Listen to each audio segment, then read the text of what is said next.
So I yanked this thing, right? Because I haven't used it for 4 or 5 years. It's unrelenting, it's unrelenting. Just when you thought we were going to relent, it's unrelenting. Hey, it's the first day in May. It's 40 degrees in Chicago. It's yeah. Well, it's what the hell is it here? It is 60 here, and we had pretty damn big hail yesterday. Well, I've been watching Max Velocity, and Texas has been going through some weather. Not Austin, but Well, Austin had hail. How big was it? Like grapefruit size, baseball size? Supposedly a quarter size. That's still pretty big. That could do damage to your Tesla. Yeah, totally. I mean, we're going to need a new roof this year, and I was just hoping for a hailstorm, because then you're like, oh, see? Hail damage! Yeah. Gotta get that redone. Uh-huh. I was thinking about this actually during the storm. Is like, what exactly does hail do to a roof? Isn't that just asphalt tiles? There are different types, but I guess if it is either the size or the velocity has to do something that starts ripping through the tile. Okay. I mean, because you can. I mean, it's not like it's completely solid like a metal roof would be, which you could still then get dings in. Yeah, I mean, basically, again, I don't know. There's lots of different styles of roofs. I can see a roof made of tile, like, Spanish style roofs. I could see that getting damaged because the tile is breakable. It can shatter. Like if you drop it on the floor, it'll break. But I just have a hard time seeing how basically a fiberboard modern American style roof with asphalt shingles on top would really get damaged, because I don't think the hail goes through the asphalt. I could be wrong. Maybe it does, but I mean, it just thwacks it real hard, doesn't it? The immediate visible damage would be granule loss. It knocks off the protective ceramic granules, creating circular or random spatter marks, dark black divots, spots, visual marks. Okay. Bruises or indentations, cracks, punctures, or tears. More severe hits, especially on the edges, ridges, or unsupported areas, fracture the mat, puncture, or tear the shingle. Damage is random with no pattern, and long-term effect, accelerated aging and UV degradation, water intrusion risk, curling or warping. This is all from your buddy Grok. No, I get that. It just seems like the major issue with it is visual inconsistency. Billy Bone says it chips away at the grains. Yeah, which I guess is the thing protecting the surface underneath. I don't know. All I know is my parents had hail damage and their roof was completely replaced by the insurance company, even though it was like 8 or 10 years old. And I'm like, where's my hail damage? Seems like a scam. Where's my hail damage? Yeah, I mean, I think there should be a machine, because there's always hail going through an area at some point. It's like, well, no, I got the worst of it, I guess. Lots of hail going through areas, but I think. Well, I just want a machine. In Minnesota, there was a bunch of hail, and in Texas, there's a bunch of hail. So hail seems to be a common thing where I live. So how come nobody's created a machine that you could just run along your roof and it looks like hail damage, so the insurance company fixes it? I'm not suggesting insurance fraud to anybody. Yeah, why isn't there an insurance fraud machine? Let's think about that one. I'm just asking the question here. Okay, Candace Owens. I'm just asking questions. That's all. Okay. I'm not saying you should do it. I'm just saying, if somebody wanted to do it, how would you do it? Grok, if somebody wanted to make their roof look like it was hit by hail and it needs to be replaced, how would you do it? I think you could probably do it with golf balls, is my guess. That would be fun. Just hit golf balls, let them land on the roof. Yep. Or better yet, just get a little gun that just like a jackhammer shoots golf balls. Right. Like convert a Nerf gun to shoot golf balls. Well, I would do that to the neighbor's house. That I would have ever done such a thing, but I'm just saying, theoretically, if you want to damage a roof that somebody would complain about you damaging when you're a kid, Right. because you had a Nerf gun that shot golf balls, that might possibly do it. I don't know. Wow, that was It's a hot. good Tucker Carlson laugh, right? Well, yeah, but I think you redlined there. What's wrong with your local compressor? No, it's on. It should be on. Compressor's on. Yeah, Because you should be able to do the. And see, the thing is, totally I never peak. Well, you've peaked Except a long for time when ago, I laugh Gene. like Tucker Carlson, apparently. Yeah. I'm afraid you've peaked years ago, Gene. Has nobody? No. I'm telling you right here and now, I've never peaked. Nobody lets you know. That's okay. Living in denial is a perfectly rational way to go. What's a scary thought is I've been, I think partly to you, I got sucked into watching doctor TV shows. Now, did you not watch House before I told you to watch House? No, that was the first time I watched House was like a year ago. And that is the best doctor show still, I think. I mean, it depends on what you consider best. I think it's certainly the most entertaining. Yes, definitely. Not realistic. Not realistic because the pit just is completely realistic. Like a bunch of doctors talk about how awesome the pit is. Which is why I haven't watched The Pit yet. I don't know if I want to see that realistic. It's super realistic. It's got interesting characters too, but it's definitely super realistic. It's interesting to watch the swing in television and how they go at certain things. And most of the good shows now mainly are not on an over-the-air network anymore. No, they're not. But also, I've recently, like after watching The Pit and the season ending, I started watching The Good Doctor. Have you seen that one? I've seen, I think, the first season or so. Okay. With the kid that's a little bit autistic. He's definitely autistic. And I think the actor actually does a pretty good job. He's gotten some flack for overdoing it with the whole Rain Man thing. But otherwise, people don't understand. Well, and that's the thing is if you have an autistic relative or you are autistic, I could see how you're like, well, that's not realistic. A person like that would never act that way in that situation. Okay, that's fine. But keeping in mind that this is a show that central theme is portraying a guy who has autism as being a good doctor who is capable of doing very good work in the medical industry, although with some ups and downs. There's definitely been some hiccups there. And of course, the side storyline is how he's, going through the growing phases a bit late, like, his first kiss and his first sex and all that stuff happens. Tell us about your first sex, Gene. Yeah, exactly. It wasn't very memorable, I'll tell you that much. Took all of 3 seconds, as most of ours did. Boy. It was like, wait, that's it? Oh, No, Jesus. No. It's 3 seconds. No, you gotta, by that point, Jeez, that's there's high enough, level. There's enough educational material out there in video cassette land to teach you that you need to jerk off beforehand. Oh, right. Because otherwise, that way you get it all the way up to 3.5 seconds. You're like, hey, man, I'm going to last forever. Which is 3.5 seconds in reality. During a point in a boy's life when you can literally come every half hour or even more frequently, it's like, jerking off beforehand isn't going to do anything. Stay well hydrated, kids. This is not medical advice. Not medical advice, but I think grapefruit's supposed to be good for you.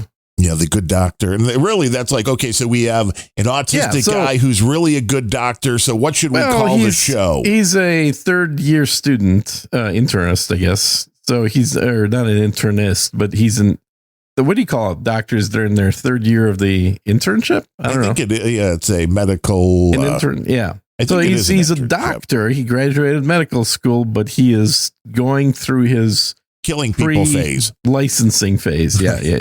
Where you're going to make a lot of mistakes. And of course, the funny thing about that show is that he's not just a doctor; he's a surgeon. And so it's all about this group of surgeons in the hospital, but yet they always seem to be the ones handling all the emergency room shit. It's kind of like, okay, well, why is every emergency room visit require a surgeon? That seems kind of strange. They're learning. Maybe it does. Anyway, point is, I think the first season was probably the weakest. It started off kind of trying to find its legs, its footing. And I think by the third season, it's gotten quite good at finding its footing. And I think I'm in the fourth season right now is what I'm watching. But the point the reason I brought it up, the point I was going to get to. Because you're doing a show and you have to talk about something. No, that's not it. It's a little scary when you're watching a show about an autistic guy doing stuff and you're like, huh, that seems really familiar. It's like, I kind of felt like that too. What, you're self-diagnosing as autistic now? I'm self-diagnosing myself as being on the spectrum. Very, very interesting. Yeah. That's not going to surprise he can many really people. memorize things. Well, so can I. That is strange. You got that memory thing. Yeah. Which I never understood why people complained about memorizing things. I'm like, well, just remember it. What's the problem?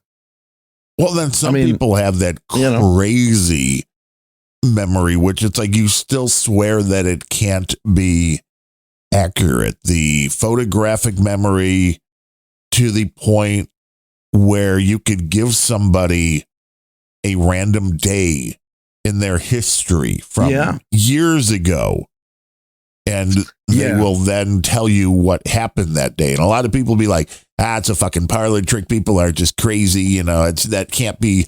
Because how would you know? I mean, most of the things you can't. You would have to have. Check. Well, yeah, but I think it's definitely possible. Oh, it is. I have no doubt. It's just a question of does your brain think that that's interesting or important enough? Like some people will memorize all kinds of names and producer names and the front covers of musical shit. Right, but what about just that takes random a lot of room in your brain in your day? Like if I were to say, that's my point. I'm getting to it, dude. Is that takes up a lot of room in your brain, which could otherwise be used for remembering every single day's events. Yeah, like okay, what did you have for breakfast 32 years ago? I mean, it's very Captain Crunch. Sorry. Well, okay, but that was every day. To be fair, it was every day that month. Yeah. The peanut butter Captain Crunch was always my favorite. And until I switched cereals to Rice Krispie. And then the Captain Crunch, they changed into a different like shape. And then to be fair, 32 years ago, I was eating breakfast for dinner. But why wouldn't you? Well, yeah.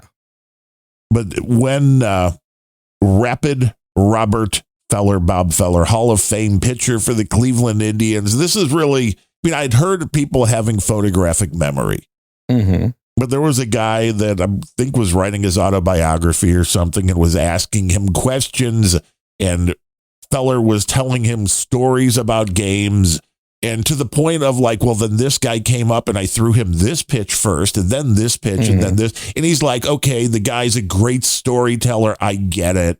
He just has to be embellishments. He's just telling a story.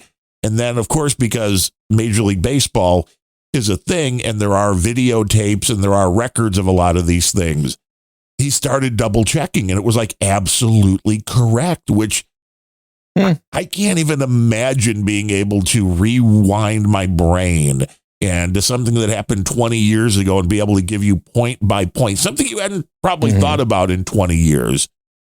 And to still have that recall, the human brain is an interesting thing. There's different types of memory, right? There's visual memory. There is just sort of arbitrary list style memory. It all depends on how you're wired, because different people have biases or preferences for different memory styles. And I think on the importance that you give that information. So I'm not. It's going to sound like I'm really generalizing. I'm not. But if your life is super boring, you may very well remember the contents of this show of every meal you've ever had, because there's nothing else to take up that memory. But what about people with unlimited memory? There's no such thing. But there has to be. If you could remember every last little, there can't be though. There is. there can't be. If you could remember every last thing that you've done. We know the limit. We can download a brain into less than 1 terabyte, dude. We can rebuild him. We can make him stronger. Better, faster. $6 million today is like 48 billion. That was the greatest noise too. I don't know what that was all about when he would look. Oh yeah, that's the eyes. I need one of those eyes though. If anybody has one, I need one of those eyes. Well, you may well be a candidate for one of them things. Elon's getting closer with that kind of stuff. He is getting close. He is getting very close. He's getting to the point where you don't have to have any limbs to be able to do things. Which is awesome. And pretty soon you'll have volunteers lining up to get their limbs chopped off. Yeah, because then we can be the Elon guy. Yeah, because then you could be RoboCop guy. Get your car to drive for you. How cool would it be to be a RoboCop? Or a robo anything, really. How about a robo thief? First volunteers, you're going to be vacuum cleaners? Yeah, that's it. Congratulations. That's your job. We're going to progress from vacuum cleaners to tanks. Hoover gave us $8 billion. So you're going to be cleaning, vacuuming people's houses all day long. They're trying to beat Dyson. I don't know what it's all about. Our vacuum cleaners are powered by human brains. That way we know when all of the dirt is done. Don't trust those robotic vacuum cleaners. Trust ours. I don't, man. They're making up things. They're sending videos of your home. They're taking what's on your floors. They're giving your floor those plan. Things are, the only good thing about the robotic vacuum cleaners is they seem to be good pet toys, specifically cats. Oh, yeah. Cats like to ride on top of them. The dogs might just be freaked out by them. Like, what is this? Yeah, I don't think the dogs like the noise and stuff. The cats kind of feel like this is a vehicle for them. Yeah, they are, because the cats are light enough and the machines overall can handle it. Smaller cats for sure. Yeah. I mean, I've always been intrigued. I've never bought one. It's a nice concept. I always felt like they were way overpriced for something that small. Here's the thing. Yeah. Given their size and the fact that they look like pizzas. Yes. I've never felt like there could ever possibly be enough suction in that thing to really do a good job vacuuming. Because I know how big a real vacuum motor is. Well, yes. And I can't fit it in there. I mean, unless some kind of smaller, newfangled tech comes out or something. And I also appreciate that I only have to empty out my vacuum cleaner's container like once a year. Oh, dude, I bought a machine every week. Yeah, I bought one that had a much smaller. We went from bags to one that had the little plastic receptacle, and it's not big enough to do more than like half your daily vacuuming. It's filled, and you're like, oh, you're kidding. How much shit do you have? Yeah, again, you vacuum once every 8 years. And now, is this your upstairs or your downstairs vacuum? It's a downstairs, so it's okay. But it was on the Russian dude that does all the AI stuff. Yeah, of course it is. Of course. He had one, and then my wife looked it up, and it was like $1,000. AI. Yeah, $1,000, and it was half vacuum and half mop. So there were like little mop pads as well, which I'm like, well, oh, nice. That's the bigger pain in the ass would be because we have a split level. So we have 3 levels, but they're offset. And then a basement, which also is offset. Was very, very common in the 70s. Very Midwestern 70s, layout. Mm-hmm. Like every house was like that. And the main level that you would come into the house on is where the kitchen is, front room, foyer. That is all hardwood. So it would be nice to have one of those. Because carpet, if you don't vacuum for a week or two, nobody can tell. Well. I mean, as long as you have it's fluffy hardwood, carpet. I mean, if you have poor eye vision, you can't really tell the hardwood's messy either. True. You'd have to. Sometimes you can see the dust on it in the corners if you missed the little. Gee. So it'd be nice to have one of these machines that would just go around. Sure. But then I'm thinking it's like, well, it's not going to fit under the kitchen table. It's not going to fit under. Maybe it can go between the legs of the Wait, chairs. it's not going to fit under the kitchen table? Well, our kitchen table is How low is your table? Well, it's based, so it's a low base. So it's not like 4 little legs. It's a big in the centralized kind of base. So with legs that come out. Well, that come out, it's it's like an L-shaped leg thing. Kind of, yeah. Going out to, 4 different ways. So at the bottom. So it's, okay. It would be very hard for this. It'd be hard for it to run around it. Yeah. And then we have the table and all the chairs in the dining room. And I'm wondering what this thing would really be able to get to. I think it's kind of like would make one path around. I think they're supposed to be really good these days because they make a map. Right. So they don't care what your room furniture is like because they just start moving until they bounce into something. Well, they need little arms that can get to where they're, the between legs. Yeah. So you're saying it's just not going to fit between the legs. Right. That could very well be the case. Yeah. Some of them do have a more of a elongated shape for that exact purpose. We need little mini ones to spawn from the big ones so it can get to the smaller areas. I mean, yeah, now that you're getting interesting. Yeah, I don't know. Bottom line is like a $250 regular vacuum cleaner. I feel, maybe I'm wrong because I don't have one of the robot ones, but I feel like that actually would do a better job than a $800 robot cleaner. Yes, and the amount of time that it actually takes you to vacuum is like 3 minutes. Yes, but also, okay, you may not be vacuuming with a robot vacuum cleaner, but it's still running around making noise. And you have to empty the damn thing all the time because it's so small.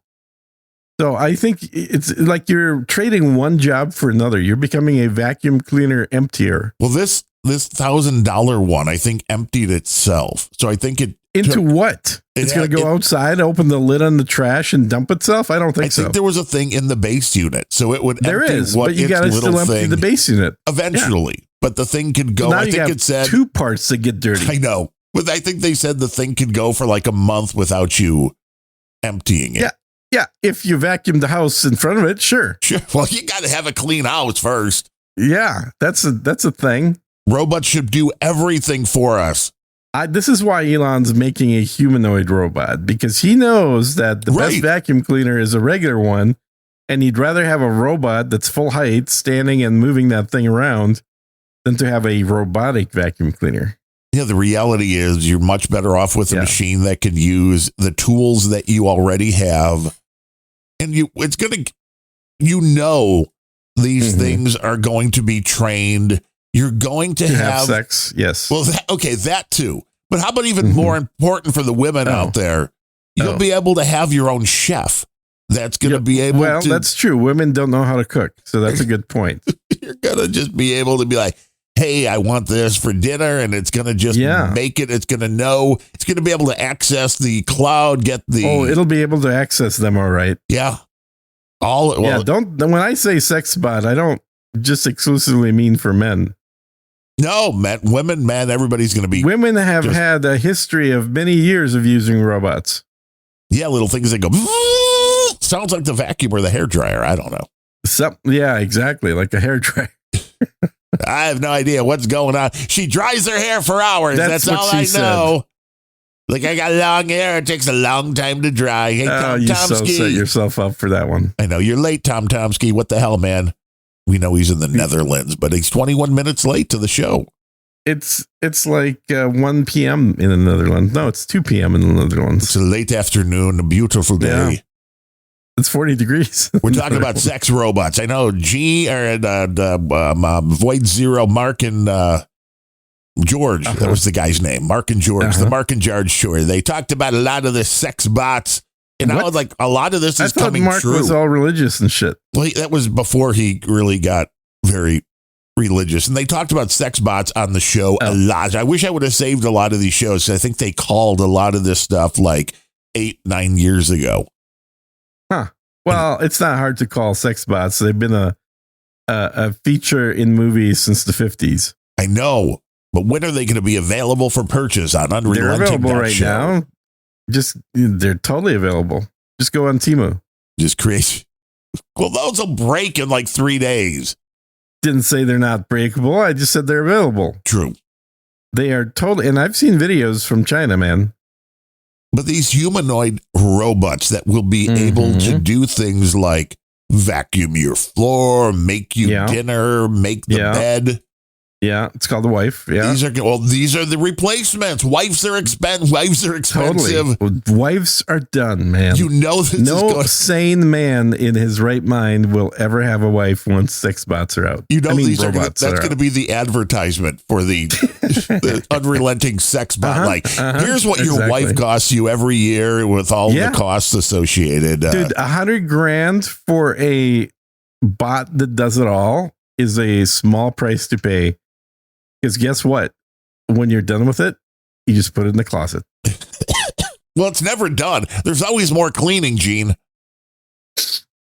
It's just not going to take up your time when you're playing video games, man. It's also going to be the revolution for home health care for people that are towards end of life. Like they're genuinely using these right now, Japan, for elderly people, because there's not enough kids in Japan apparently to sit with elderly people, and so they have to use robots for that. There's also something with tentacles, but I'm not sure I really understand what that's all about. The Japanese, you got to watch all those weird cartoon things they do. Do you though? Little anime, I never know. No. I don't have time for that. I don't have time for video games. I'm just playing with AIs. Podcasting. I'm podcasting and playing with AIs, and I'm vibe coding. And I created something that I think might actually be useful. Really? Which is pretty much a live podcast player that is a Chrome extension. Which I couldn't believe nobody had done this, because I know all these shows, No Agenda, our show, Planet Rage, Rock and Roll Pre-Show, they all have the pod ping that goes out that says, hey, we're live. But I don't use any of those podcast apps because I'm not mobile. Sure. And using any of them on your desktop seems to me like you're having another program open all the time, even when you're not watch or listening to anything, where I'm like, well, I want the little thing to pop up just in my browser, because you know what's always open on my desktop? Brave. I don't think there's been 5 minutes of this computer sitting here. You still use Brave? Yeah. Okay. Is there something better? Yeah. Okay. What should I be using? Well, I mean, there's Safari. You don't want to use that? I've never tried. It's the most. I know it's the Apple one and Apple of the bunch. I mean, I still use Edge even on the Mac, just because I'm used to Edge on the PC. You're edging right here on my PC right now. That's what I use for Clean Feed. God, because I use it for nothing else. So the audio settings, they just works. Yeah. I like Edge on the PC and the Mac. On the PC, I think that it is it's very good at being able to control memory usage. I've had issues with other browsers that just suck way too much RAM, and Edge does. But you don't have 128 gig of RAM.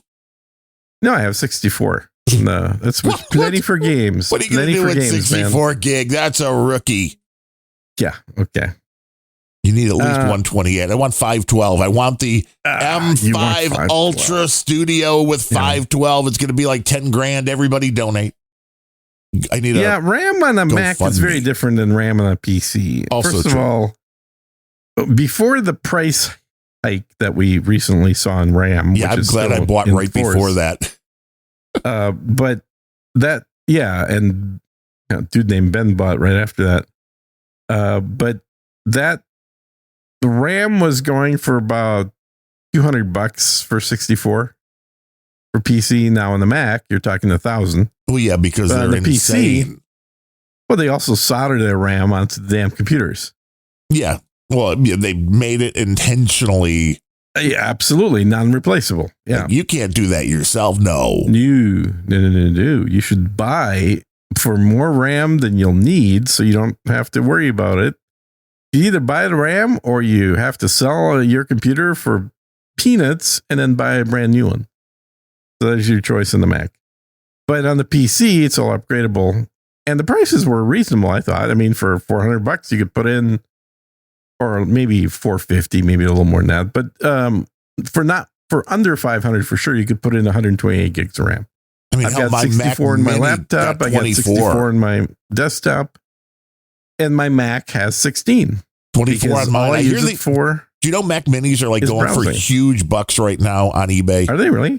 No way. Also Really? pointed out by the Russian dude. People are all, especially if they're loaded up, if you go through installing the OpenClaw on a Mac Mini, people are selling them on eBay. I don't know how many are selling, but for $1,000 for a Mac Mini loaded up with OpenClaw, which not bad for something that was $500 for the machine when it came out. I don't know. I mean, the new Mac Minis have to. I guess you can't buy them now. I'm assuming Apple can't wait too long before releasing the next bit of whatever their next iteration of the Mac Mini is going to be. But so I mean, I'll try the Safari. Is Safari, as far as extensions, are those Chrome, Firefox, or they their own thing? No, they've got their own thing. They actually had them before anybody else. Maybe I'm trying to remember. Maybe Chrome did have them before that Safari. But anyway, they've had extensions forever. The funny thing to me is that I can use the Edge extensions both on the Mac and on my phone, even though it's a Microsoft software. So I have, like stuff I think will open in Safari if I click on a link, but otherwise I just use Edge. Well, I know there were there was one of the open source browsers that you could use either the extensions for Chrome or the ones for Firefox. So Edge has their own extensions, or you can use Chrome ones, and you can use Chrome ones, I should say. I think Firefox is all just Chrome extensions. I don't think they've got their own. Brave should use Chrome extensions as well. It's based on Chrome. I think all the other browsers except for Safari are based on Chrome. So you really only have 3 browsers: Chrome, its derivatives, and then you got Edge on the PC and Safari on the Mac. But I figured this was the way, as far as the way I use things, like this is where I want the notification. So I had vibe coded a little thing.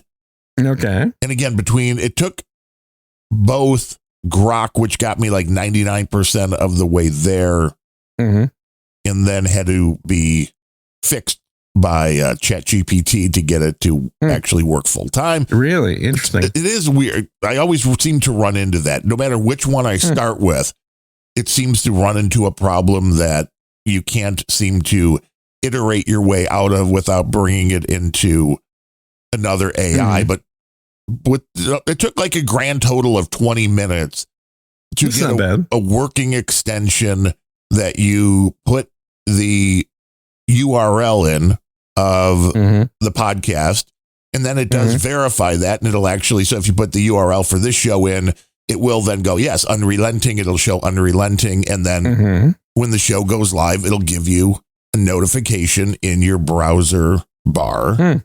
So it's running all the time? Yeah. Well, it's like Podping, so it's just it's just sitting there waiting to be told that there's a show that's gone live. And if you want to at that point. Well, is it waiting to be told, or is it going and checking? No, it's going and checking. So it does it automatically in the browser bar. So it's just sitting in a loop, constantly sucking down your internet. But it's really just like barely a ping. I mean, like any of these podcast apps, it's very little resource. But then if you want to, I just had it go directly to the live feed, because the live feed is within every one of the live tags. So if we wanted to do a show on a feed that wasn't the No Agenda stream, it would still show up in our live tag and people would just listen to that. That's not a problem. It just is what pops up. So you can then listen to it right here in the browser, or I'm guessing you could have it so you could open up another app if you really wanted to, but it's basically a simple podcasting player along with the alert in a browser extension. And I don't think anybody's done it. One of those. No, actually they have. Well, not the alert thing, as far as I know, but I remember somebody, because I used to use it, somebody did an app that was a browser extension that played podcasts. But this is the live alert. That's the whole point of it. Only for the live shows. That's so you don't miss anything. Boom, it pops up. You can listen to it right in the browser. Your target audience is people who don't work. Well, anybody that wants to listen to something live. Right. And if you go to people who don't work. Have you ever gone to the Podping? No. The amount of shows that are being pushed live at any given time are insane. There's this thing called YouTube for people with vision.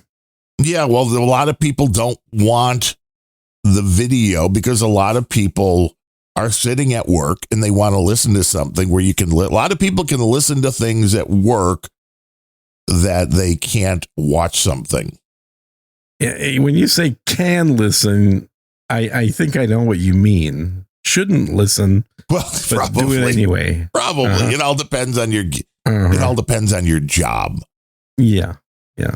I mean, if you're like a Uber driver, you're going to be listening to stuff probably. You want to know what's live. But not on the computer. It's going to be on your phone. It is. It is loading. Maybe it's not going to load up. Podping. Yeah, this is it. Stephen B., I think, wrote this. Podping.watch. It's a website. And it shows you everything. Yeah, podping.watch. Okay. And it'll just show you all of these shows that are the Podping feed being updated in real time. And it's like, I saw this and I'm like, whoa, way more people are using this than I was aware. It's not just no agenda, It's not just unrelenting. It's like if all of these shows, you just put your favorite ones in your thing and then your browser tells you when something's gone live. Yeah. And as long as it's live, the icon in my bar will show a little notification. Once the show goes off, it goes away. The fact that just worked out of the box, I'm like, well, what else do we need to add? And then what do I need to do to upload this to the extension store to exactly. I'm sure you could probably ask AI. True. That requires. And I can't. I looked and I guess I got rid of that player a while ago, so I don't have a link for it. But because I don't know why. It was one of the No Agenda dudes that was making the podcasting. It may be what turned into like Podverse, which is an browser-based podcast app. Yeah. But again, with that, I don't know how the notifications would work. And like, you have to have a tab open all the time. You'd have the extension is what would be the beauty of having this thing give you, oh, here's your favorite show. It's live. Here's a show that's live. You can click here or just open it up if you listen with another app. Yeah. No, it's cool, man. I mean, you might as well figure out how to put it in the store. You never know. Some stuff like that can start getting utilized. Yeah, then people can start donating big. Well, I don't know about that, but you'd be surprised. And like, I used to put stuff I wrote up on, back in the day, Google used to have a platform for little code clippets. I don't remember what they were called. But basically stuff that is running on your server that you wanted to share, you could put up there. And I had a thing that basically, I wrote this as a quick hack to put stuff on monitors when I was at Fair Price Financial building their security operations center. Where's my theme for Gene Has a Job? Gene, it's what kind of job has Gene hasn't had? That is true. That's the theme. Go ahead.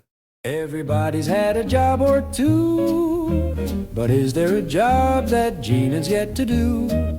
I don't think so. That means he gets fired a lot. Yes. That was pretty good. And I had a whole bunch of monitors for monitoring security stuff.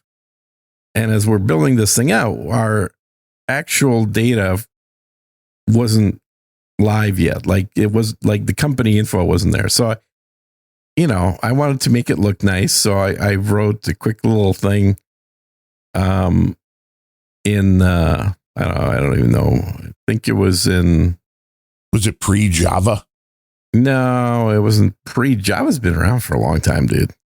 It used some JavaScript on the client side, but in the back end, I think it was ASP. I think it was ASP based. And then it was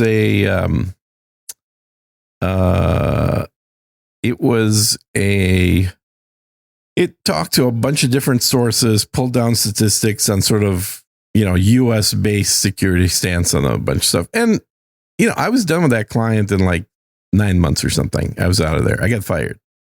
So it's actually true for that one. The CISO came in and wanted to get an update on progress. I said, well, we're currently doing baselining, so it'll be another month or so.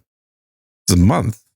Why don't you just turn it on now? I was like, well, because the way this works is you have to set a baseline first, and then you're watching for any kind of differences between what's actually happening right now and the baseline. So if you just turn it on right now, we're going to be flooded with all kinds of alerts that you'll expect people to do something about, where in reality, they're probably not a big deal and they're normal. So we're sucking in data, everything's running, but what we're not doing is providing any kind of action on that data because we're building a baseline. Now that happened to be the correct and true answer and good advice, I might add. Yeah, but pointy-haired boss didn't like that, did he? Yeah, and then the next day I came into work and my pass didn't work. And I was like, what the hell? Oh, did they not tell you? No, they didn't tell me. Yeah, he didn't like what you told him apparently, and he decided that he's going to bring somebody else in to run that group. I was like, okay, well, I've got shit sitting up there. So I managed to talk my way into getting through security and then going and getting my stuff. But apparently he thought that bringing in somebody else is going to get him data faster, completely missing my whole point, which is the data is worthless until the baseline was created. It doesn't matter. Plus we had a fucking schedule and I knew when we were supposed to be up and running. He wanted to be up and running before that so he would look good. And how did that work out for him? I think they fired him about a year later. Pretty sure they did. Yeah, that's fantastic. That's happened to everyone who's ever fired me. Is either they've been fired themselves or their company's gone out of business. I had a string of about 5 clients where companies kept going out of business after I was let go there. Did you have this on your resume and on your business card? Oh yeah, totally. If you want your company business, go under. Just hire me. Yeah, I'm your guy. I'm the guy that'll tell you exactly how. Part of it too is I just know this shit's going to happen ahead of time. I'm very keyed in. It's you could almost say I have an autistic sense for these things. Ooh, it seems like it. Yeah, like this company's going to go out of business. I better ditch them right now. You get physically ill if a new spaceship comes out and you haven't bought one.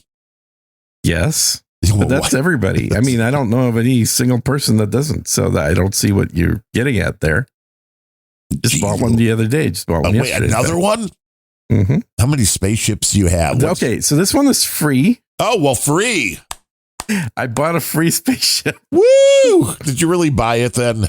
I did. It's through their same website that you buy all the other spaceships on. It's just they're late in releasing a new product. And as a thank you, they basically they drop the price to $0 for for this new spaceship. And the game is Elite Dangerous, if anyone's curious. So if you go to Elite Dangerous, I think it's just elitedangerous.com, or you can just Google for it. And you go to the store page, there'll be right on their front page, an announcement of a new ship, and you can get it for free. It's interesting to me that people spend that much money on things that, not zero, but on these accessories with some of these games that go for tens of thousands of dollars. And Dale Earnhardt Jr. was talking about that, one of these first-person shooter games, and he was like, I got drunk one night and just start rage buying things on eBay. It's like, oh no, there's one knife, in the game is $10,000. It's like, what? Yeah. People are crazy. Why aren't we into that? We need a video game that we could sell assets. There are a lot of games like that on Steam. There was one game that came out. I can't remember what it was called. This is a few years back. It was something like a green banana or something, or purple banana. I can't remember what it was. Some kind of banana. But apparently the game is just you click on the banana when it pops up. That's the whole game. Like, stupid as hell. But there's like a 1 in a million chance you're going to get this purple banana that pops up. When you get that, it creates a what do they call these things? Like a Steam thing. Jesus, what are these good old called? Steam thing with the purple banana. It's a Steam. These are called achievements. It creates a purple banana achievement that you got a purple banana. So when games have a back end that can talk to Steam, and when you do something that is achievement worthy in the game, most games have, anywhere between 50 and 150 achievements that you can unlock by doing certain activities. It'll stick it into Steam. So now in Steam, you've got this unified view of all your games and all your achievements. Oh, you're like a military general with all of your pins on exactly. You. And in Steam, they figured out how to gamify that portion of it. So you can actually take your little achievement medal and then put it up for sale for Steam bucks. So you can sell your Steam bucks. Well, this banana thing was so rare that people were paying thousands of dollars for it. Hey, dude, you got the purple banana? I want the purple. I need exactly. And it wasn't actually purple, but it was something like that. I can't remember the game but I'm pretty sure it was a banana. Maybe a pineapple. You got a purple banana guy, Gene? Yeah, no, I don't. The same guy as the caviar guy. It had, definitely not. It had this was just brilliant because the whole point of the game is it's super easy. They spent no time writing a game at all. You just click on fruits or maybe just bananas, like only one type of fruit, literally in different colors. So it's like most of them are yellow. Like a whack-a-mole, but on your It's phone? like a whack-a-mole with no score. No, wait, and no time ending. No score, no time ending. It just, you click on a fruit. You just keep and once in a million, you'll get a purple banana looking thing. And then that generates an achievement. And the achievement now is so rare that you can actually sell that achievement for more money. Now, what does this, why? Why would you do any of this? Right. Why? So that's a good question. From the game publisher's standpoint, from the guy who wrote the game sells for 99 cents. So he gets like 5 cents from Steam per every game sold. So his goal is to sell as many games as possible. So if the game sells for 99 cents, there's a chance to get $1,000 banana. How many people do you think are going to buy this game? A lot more than would otherwise, because it's a stupid game. So from Steam's standpoint, Steam created this whole back-end system to get people to spend more money because they actually will make most of the money on that 99-cent game, not the guy who wrote the game.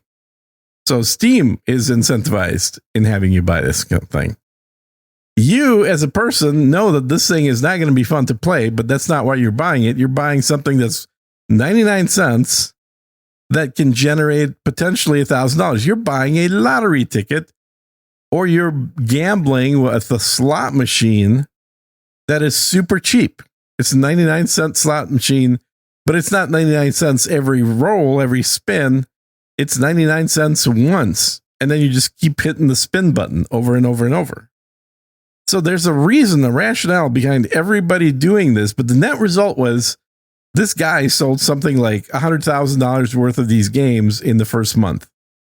Now, were you just hitting them or were you slicing them? Was this Fruit Ninja? Billy Bones wants to know. It was definitely not Fruit Ninja. It was like the retarded cousin of Fruit Ninja.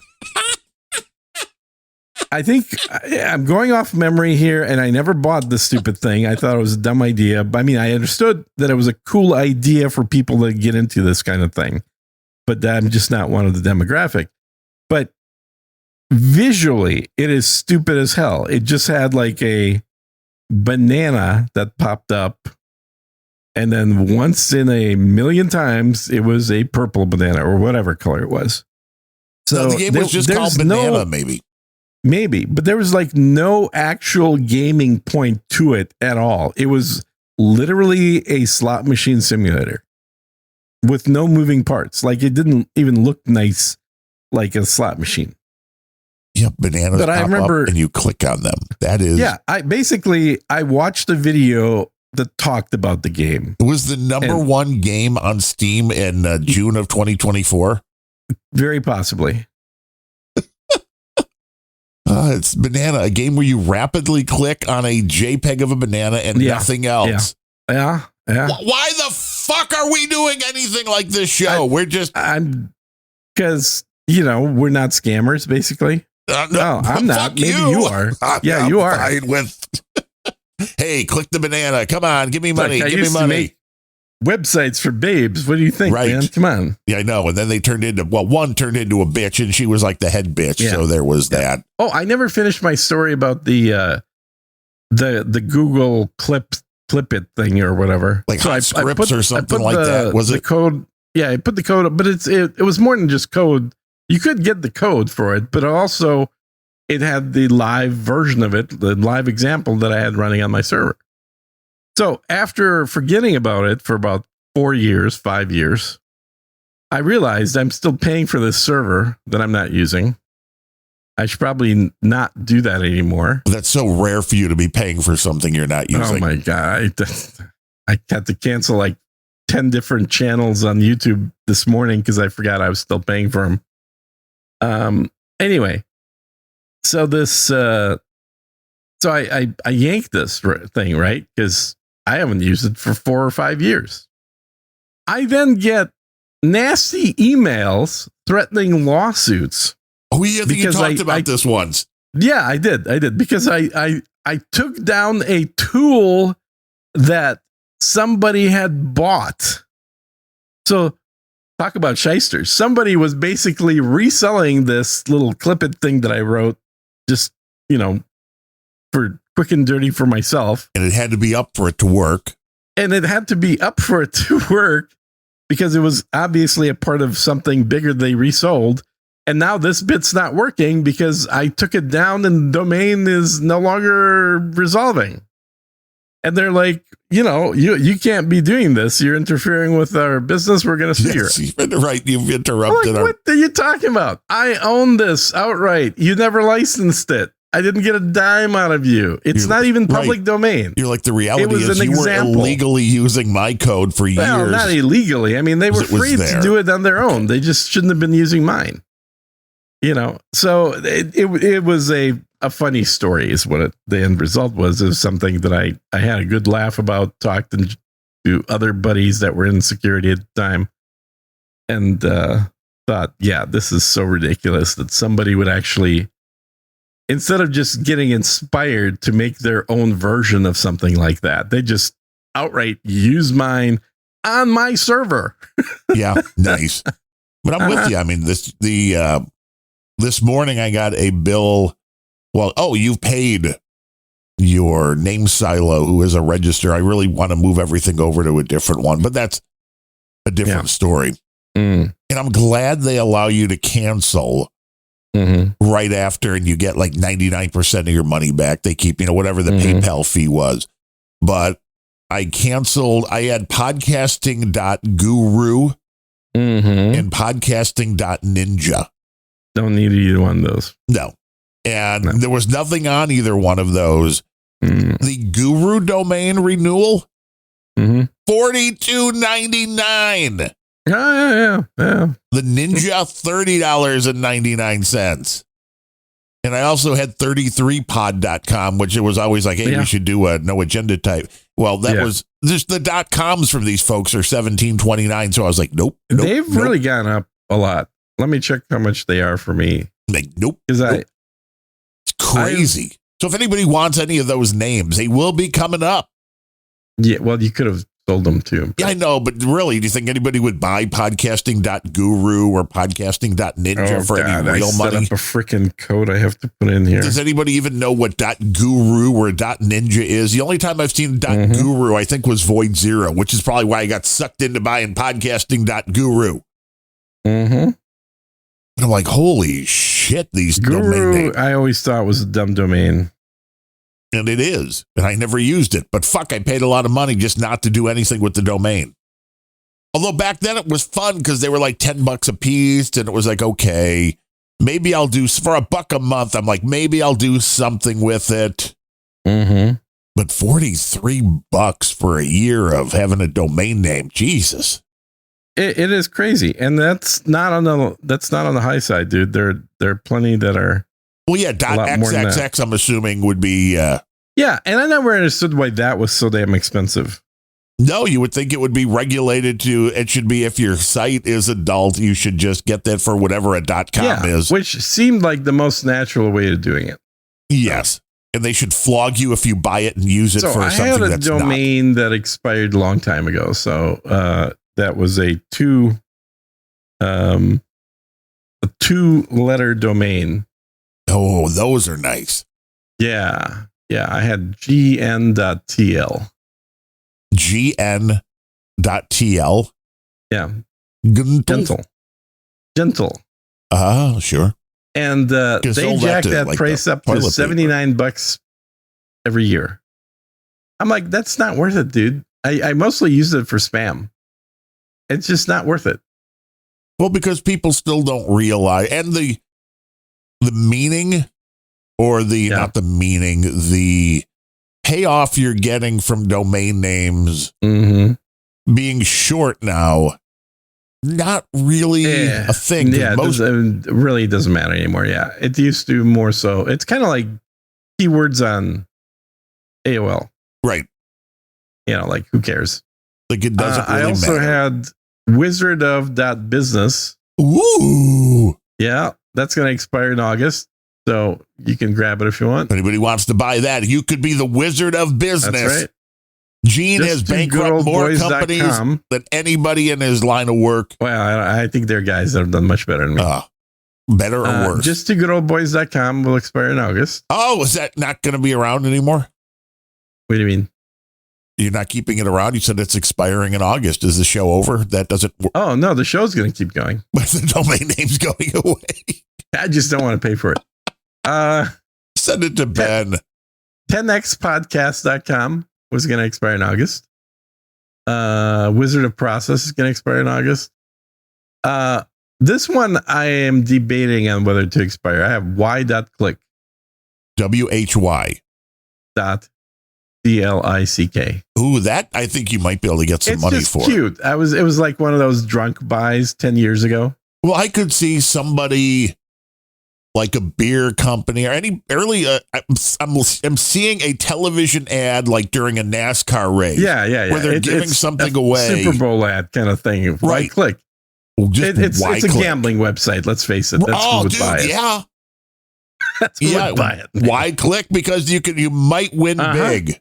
Yeah, why click with a babe holding a bucket of money? Yeah, you might win. You could probably today. make that ad while we're doing the podcast. Probably. Your little tool there. Well, yeah, with Grok. Exactly. You got a babe holding a sign that says why not click. Unrelentingpodcast.com expires November. You never used it. Never use it. Unrelenting.video expires in November. We do the best video, to be fair, but you don't need a domain. I think we do an amazing YouTube video series that is amazing.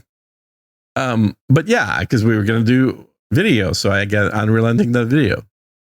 Now, the one that I have been using is my little 3-letter one I still pay for, although I think it's like $50 a year now, is qvk.li. Quickly. Oh. Yeah. You can tell I bought both Quickly and Gentle during the age of weird spelling domain names on the internet. People are like, that's a great idea. That was 10, 12 years ago? Every company name was misspelled. All of them. Every single one. That was the in thing to do, is to have a company name and a domain that doesn't actually, like, it sounds like one word, but it's spelled differently. Now, the one that I'm going to keep, because I use it for my music label, is legendarymusic.com. Nice. Mm-hmm. I still have CelticMusicReview.com. Never used that. That's on this register. Now let's go to the other 5. I own Tay13.com. Yeah, she'll never be 13 again. Just in your dreams. It's a favorite. Not what I was going for.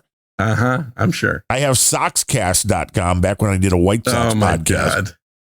That's her cat's name. I mean, come on, Sockscast.com. Like, no, Socks is her name. Yeah, that's her cat's name. We know that.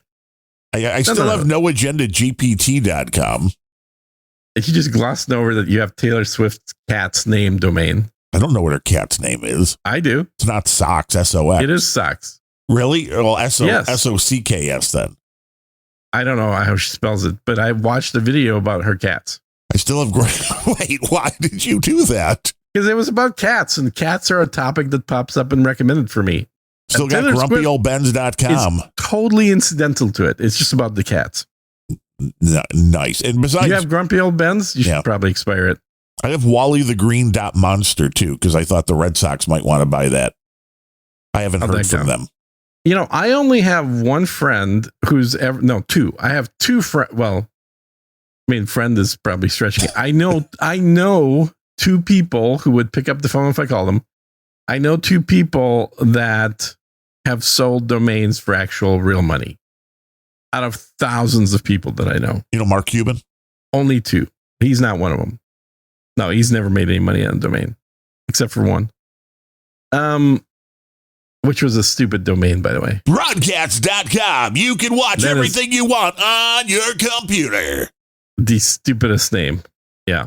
Yeah, I've never gone to broadcast.com. It didn't turn into anything, but somebody was dumb. Nothing at all. Yeah. But it says broadcast, so we must need it. Exactly. Side question is, how much money have you ever made on your music artist? Because I need to look that up, because I should have by now. Because I need to know if I want to do this or not. Yeah. You should totally do it. The cost is minimal. Even if you make barely any money, it's still worth doing. You'll be in the Library of Congress music catalog. And I will be right up there with Sinatra. Okay, sure. Are you alphabetically next to him then, or what? No, maybe. Yeah, that's the greatest way to get your, just change your name to, Darren Sinatra. Name? Bob Sinatra? Yep. That's just going right up there with Sinatra. Right up there with Sinatra. Right up there with Sinatra, let me just tell you. Just one seat ahead of him. One letter ahead of him. Yeah, right next door. Jenny McCarthy went to the high school next to mine, but what, same year? No, she's a little younger. I thought she was. Not much, though. No, I missed it by like a couple of years. She was married to Jim Carrey for a while, wasn't she? Yeah, that fucking crazy dude. Now she's married to the Marky Mark's brother, right? The other crazy fucking dude. It was whichever one. Donnie Wahlberg. She had one good movie that I saw where she played a crazy chick. Well, crazy chicks can do their best when they are playing crazy chicks. Yeah, I think so. Yeah. But in most stuff, she was just like not particularly great eye candy, mostly competing with Carmen Electra for those roles. Yeah. Right? She was mainly known for, it was a dating show on MTV, wasn't it? On MTV, yeah. Date Jenny McCarthy. She was better known for being a Playboy playmate, taking off her clothes, Catholic schoolgirl. I don't know. Maybe. When Catholic schoolgirls go bad. This week on Unrelenting. We do have a few people to thank for today's show. Do we really? What are we starting to make a couple of tokens there? We are a value for value podcast. Don't say that. That just makes me depressed. May is a new month. First, So we have 0 for May? well, we have our buddy Scott Codswallop, Uh-huh. who comes in every show with $2.50. Yeah, because he forgot to turn it off. I know how that goes, Scott. Yeah. Well, he came in for this show with $2.50 plus $80 Do we even know if he's alive? and 80 cents plus $80.80. Oh, $80. Whoa, he's live. He's A boob donation in honor of his birthday month. Great podcast. Keep up the good work. What is he listening to? I don't know. Not this one. It's his pod ping must be giving him a totally different show, but don't tell him. I think so. No, let's not tell him. A very happy birthday, Scott. Yeah, totally. Happy birthday. I remember Brandmeier, Johnny B in the morning here on The Loop when people would have birthdays, because this was still in the time where playing the happy birthday song cost a lot of money. Still does. Because, it's a copyright, man. I dare you. Play it. I dare you. I dare you. It was I dare you. Him and Play it in Buzz. the podcast. I dare you. I don't have a copy of Happy Birthday here. I'm sure I can find How one. you not? You got every piece of music available. You don't have Happy Birthday. Well, it'll take a minute to... That's the one company you're afraid's going to sue your ass. Right, probably the Happy is. Birthday Incorporated. Those two old ladies' families that are like, they wrote Happy Birthday, you sons of bitches. Yeah, you can't be stealing their music. Jonathan Brandmeier. 160 years ago. I love pointing out, and people are like, I don't know who Jonathan Brandmeier is. If you listen, Chicago guy. Yeah, if you listen, well, he was born and raised in Fond du Lac, Wisconsin. Oh, right next door. Started his radio career up in Wisconsin, then went down to Phoenix, Arizona, then came to Chicago, then went out to Green LA. Bay before in Wisconsin, or where was he? He was, I forget exactly where. Okay. I think he started like in Fondy, like a very small radio station, like when he was 12. One of those things where they're like, oh, well, nobody else wants to do it. You want to do it? All right. That's how all people in radio started. Right. It's like, oh, you want it? You want to do the job? Nobody else does. Come on. At the beginning of every No Agenda, the voice that says, it's crackpot and buzzkill. That's Jonathan Brandmeier. And as I always... What? Yes. You've heard that a billion times, right? Yeah. It's crackpot and buzzkill. That's Jonathan Brandmeier saying it. It's one of the reasons I got interested in No Agenda, because the first time I tuned in to No Agenda, I'm like, that's Johnny B. What's he have to do with this? Huh. And they don't know who Johnny B is. But that's what made you tune into No Agenda? But here's, I obviously was tuning in, but hearing that kind of piqued my interest because I was a big Johnny B fan. And the intriguing thing is, I listened to hours and hours and hours of Johnny B. One of the only reasons it was not too bad commuting to DePaul University from the south suburbs, which was like a 90-minute drive to get over to Lincoln Park for my classes in the morning, right, was listening to Johnny B live on the Loop.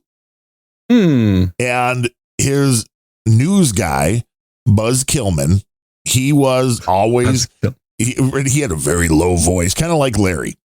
And he was very, straight to the point. Like Johnny did this whole bit where a guy had a cage trap set up on his porch because he knew some animals were around, and he catches a possum. And the guy's out there like, hey, Johnny, what? Johnny's like, what's he doing? Well, he's just looking at me. Was he making any noise? I want to hear him. No, he's not making any noise. And Johnny's like, dude, rattle the cage a little, kick the cage. And Buzz out of nowhere is just like, no, sir, don't kick the possum. I mean, it was a great, great line. But this is the twosome there. Johnny B was the crackpot, and Buzz Killman was the buzzkill. So crackpot and buzzkill are Jonathan Brandmeier and Buzz Killman. And this is all stolen valor. I wonder how much they bought that for. It's all stolen valor. Curry and Dvorak, stolen valor. The crackpot and buzzkill. They're not the crackpot and buzzkill. Wow. It's hilarious. Wow. Look what you found out on this show, huh? Right. I mean, Scott Codswallop, where else are you going to get this kind of in-depth in baseball? Basically, you're just not going to get this kind of behind the scenes information anywhere else. But So he Johnny played guitar? what? Johnny Brantmeyer? He could strum a guitar. I mean, he wrote a bunch of parody He songs. wrote music, apparently. Okay. Yeah, like I'm Moo courteous. Moo, I Got Love it. You. Got it. I know you're a cow, but anything will do. The Hey There Milwaukee Polka, a great song. We're All Crazy in Chicago. The Leisure Suits was the band Johnny had. And he would sell out like Poplar Creek, the big outdoor venues. It was a party, man. He would sell out, and it was just pure insanity. I mean, the Leisure Suits were basically a bar band, horn section, crazy outfits, the whole ordeal. But what I was getting around to, when people would have birthdays, it would be Johnny and Buzz just singing, "Happy birthday, happy birthday, pain and misery fill the air, people dying everywhere, happy birthday." So that was instead of the birthday song, which I thought was great. As is a boob donation from Scott Codswallop. I mean, really, anybody else in the UK listen to the show, Scott? I mean, are you afraid to even tell your friends? Wait, he's in the UK? Yeah. Oh, man. Yeah. I'm sorry. We just saw your king. He was here. Yeah. With our king. I mean, except our king's not a Muslim. Well, I don't know what Charles is. Oh, he's Muslim. He switched. I didn't see the ceremony or anything. Yeah. No, he sold the country. Yeah. Well, this is what Europe had done. I thought this was the whole point of Brexit, was to be like, hey. Well, you'd think so. It's certainly the way they sold Brexit was like, hey, fuck you, Europe. We're more like America. Yes. And then they go through Brexit and become more like Europe. Yeah, I don't get it. Ireland the same. Well, Ireland, they're fighting back, it would appear, on the street. Irish are back to blowing cars up, according to my other podcast co-host, Jude Ben. But it's the lefties, he was I'm being very told. proud of it. He was very proud of the fact that the Irish are back to blowing cars up. But they're saying like the new IRA, whatever the group Yeah, that is the new IRA, man. is considered, but they're leftists. They're like all for Hezbollah, and it's very weird. Well, that's not. What Yeah, I because should that's tell not the Ben. people He's who gonna are in the street. The people in the street want the interlopers gone. So it's going to be Ireland is a very interesting little island with a long history of, hey, fuck you. We're not going to go and do what you want us to do to the government. So it'll be very interesting. Yeah, because the new IRA, I heard that and I'm like, wait, they're leftist and they're what they want more of. It's I really wouldn't doubt that the new IRA is basically just Iran and Hezbollah and going under. Really? Yeah. I mean, there's enough Muslim with the people that have come into Ireland where it wouldn't be a surprise. But I mean, they know what has historically happened in Ireland. A lot of car bombings. They always go after and they're always going after the police. Yeah, you're right. The new IRA dissident Republican group linked to Iran and Hezbollah. I mean, that's the only thing that makes sense. Too funny. Oh, he thought they were all against the foreigners. We're ruining a dude named Ben's day? Oh, I hate doing that. Yeah, we're going to make his day all right. Yeah, because he occasionally still listens to this show. But the Irish folks need to stand up, and it seems that they are, but I don't. That's what he kept saying, and then he saw these guys, and he was like, yeah, they're finally standing up. They're finally blowing up things. He didn't read enough to know what they're standing up for, apparently. Typical Ben named Ben. Thank you, Scott. Happy birthday. Weenie Wawa came in with his $10.80. That's a monthly donation. Yeah, that's awesome. Our buddy Graham Stanton came in with $10.80, and he says, "For the win, fellas." Which we take those. We are winning. Winning, like Charlie Sheen. Winning. You know, I started watching that show, by the way. Which one? I got the 7.5 Men. Oh, 2.5 Men. Sure. You had never seen that before? No, I'd never seen it. Why? You got to keep in mind, dude, that there's a period in time when all these shows came out. Yeah. Where I was having sex regularly. Yeah, I was too. But then at night you could watch. Not so much. I was married in 1995. Exactly. So you're right. It all stopped. Exactly. It all stopped 1996. Let me tell you. So no, 96. That was the beginning of the end. That probably wasn't the end, but that was certainly the beginning of the end. This is the end. This is when, Legos and other things became more important. Oh yeah, now she wants me to go with her tomorrow to Barnes and Noble because it's the May the 4th thing. So I could get a free Lego set that they're giving away, which is like a little. She wants 2 sets, so she's going to bring you with for the free set. I don't want to leave the house for Lego. No, are you crazy? God damn, that's crazy. Maybe it's a Taylor Swift Lego, then you'd go. Well, yeah, then it's like well worth it. Got to get some. Well, here's the good. Okay, what if it's a Taylor Swift cat Lego? No, I don't want the cat Lego, but you're making a good point. I was like very negative about this, but I forget that Barnes and Noble does have records. So I could probably walk out of there with a couple $100 in records. They still have Barnes and Noble? Yeah. That's still a thing? But hard to believe. I thought they went out of business 20 years ago. I used to that was Borders. Here in our little area, there was a thing called Borders. Borders right across from the Barnes and Noble, and we always liked Borders, but then it shut down. So. Yeah, that sucks. Barnes and Noble always more expensive. Yeah, I used to like their coffee. Yeah, where Barnes and Noble has a Starbucks in there, I think. I had all those things when I lived in Dallas, but in Austin, you just have like the used bookstore. And I'm curious if they still have the whole front of the Barnes and Noble. The last time I was in there, which was years ago, was all magazines. And are magazines even still a thing? Bathrooms. I know people take a poop, but I guess do people still buy I'll tell you magazines? What, I'm a life member of the NRA, and as a reward for that, I had a lifetime subscription to their magazine. And I've been a lifetime member since the 90s, so I've got my money's worth out of it. But they just sent an announcement saying starting in 2026, this year, I guess they sent it last fall. Starting in 2026, they will switch their print versions of the magazines to quarterly. And next year, they may drop them altogether. Bastard! Because they're encouraging people to go to the website. I'm like, this isn't what I signed up for 20 years ago. When I paid my $200 20 years ago, I was intending to be an angry old man sitting on the bathroom and reading my NRA magazine. And now they're telling me I have to do that on an iPad. I think it's hilarious with the NRA.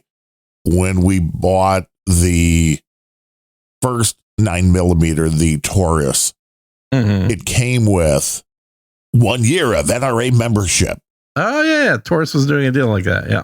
And I think this is going on 10 years ago, because I think that's we bought that, I believe, before the eye blew out. So it's like 10 years ago. Yeah.